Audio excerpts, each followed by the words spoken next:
Ed, what's your reaction to this news that Blair wanted to return the marbles? Well, as you know, I run something called I chair something called the Parthenon Project, which wants to reunite what we call the Parthenon Sculptures. These are the sculptures that ran round the Parthenon on top of the Acropolis in ancient Greece. Half of them are in the British Museum, half of them are still in Athens. And it's very interesting, this revelation. I mean, it's a small issue in the great scheme of things, but it is very interesting that 10 years ago or 15 years ago, a Labour government considered whether or not we could use the Elgin Marbles, I'll call them for the purpose of this interview, as a bargaining chip to help Britain win the Olympics. And it shows that now in 2024, about to be 2024, George Osborne, the former Chancellor, now Chairman of the British Museum, where the Elgin Marbles are kept, is also willing to negotiate with the Greeks about reuniting these sculptures. So it does show there's a kind of continuous line of engagement with Greece on a creative solution where Britain gets something back. In the case of Blair, it was support for the Olympics bid. In the case today, and it's been in the Times newspaper in recent days, the Greeks would lend us priceless artefacts, lend the British Museum priceless artefacts in return for seeing their marbles back. So on both occasions, the marbles were in play for a win-win for Britain. And Ed, why do you think that Rishi Sunak seems to be dead against any sort of exchange? As we said, as you said, the idea now isn't that we just send them back, because actually there are legal issues with British legislation that might prevent that. But we have some sort of exchange. But Rishi Sunak seems to have picked a fight on this issue. You know, he snubbed the Greek Prime Minister the other day. George Osborne, who you've just mentioned, said in a podcast that he thought Rishi Sunak might have snubbed the Greek leader because he, quote, was having a hissy fit because the Greek leader had chosen to have a meeting with Keir Starmer. Do you think it really is coming down to that sort of really petty politics?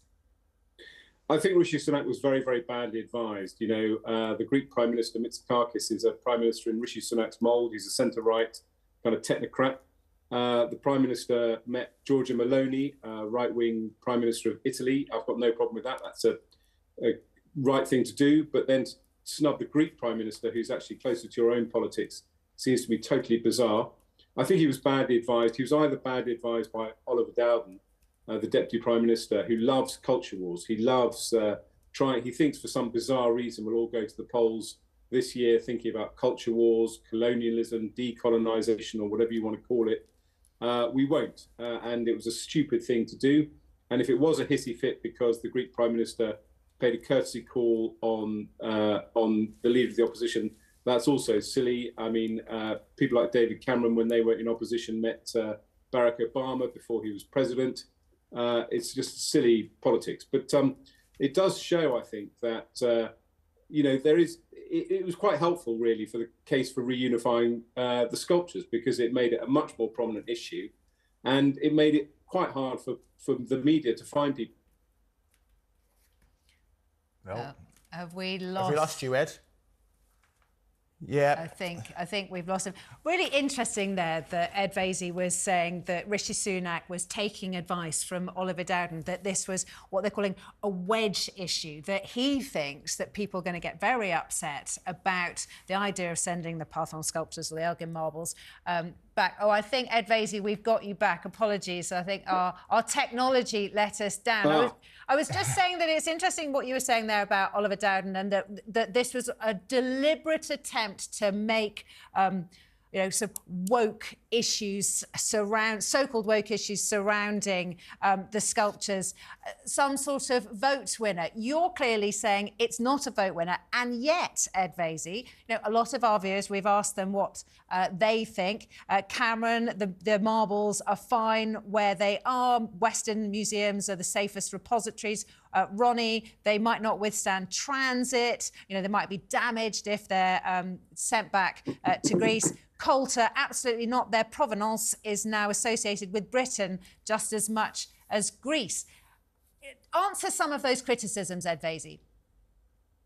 So I think they're all, some of them are valid points, some are less valid points. I do take the point that the sculptures have been in London and in the British Museum for 200 years. And they also kicked off a kind of cultural Hellenic revival in the UK. So I totally get that point.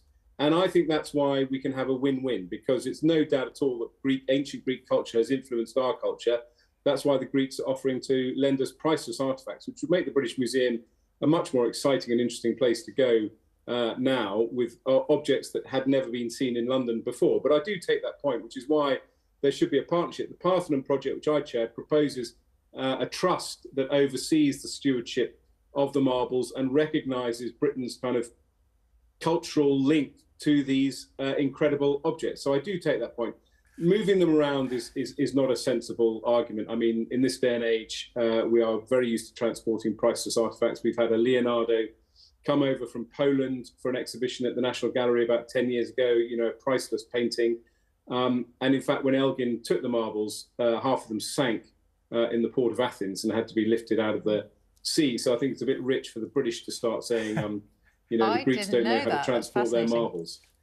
Ed, but some people are saying if we do some deal and give them back the marbles, the floodgates will open. We'll have people from all different countries across the world come into Britain saying, we want our stuff back. I don't see that as a legitimate argument. There are some claims for some objects which are in dispute. But if you take your average national museum, which has between 2 and 10 million objects, the V&A, for example, has said we've had 9 claims. We have 2.7 million objects in our collection. We've had 9 claims in the last 20 years. It's perfectly possible to set up an independent committee to assess those claims. Funnily enough, we already have a committee. If you buy something in Britain that we think is part of our cultural heritage, there's an independent committee that can assess whether or not it is part of our cultural heritage and put an export ban on it leaving the country. Why not have a committee like that, so that every time somebody makes a claim, we have an independent committee that makes assesses whether that claim is valid. But you won't get many claims. You'll get maybe 9 or 10.